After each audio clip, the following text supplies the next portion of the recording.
قل الله أعلم بما لبثوا له غيب السماوات والأرض أبصر به وأسمع ما لهم من دونه ولي ولا يشرك في حكمه أحدا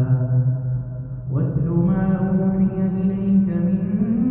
كتاب ربك لا مبدل لكلماته ولن تجد من دونه ملتحدا واصبر نفسك مع الذين يدعون ربهم بالغداة والعشي يريدون وجهه ولا تعد عيناك عنهم تريد زينة الحياة الدنيا ولا تطع من أغفلنا قلبه عن ذكرنا واتبع هواه وكان أمره فرطا وقل الحق من ربكم فمن شاء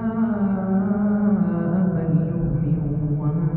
شاء فليكفر إنا أعتدنا للظالمين نارا أحاط بهم سرادقها وإن يستغيثوا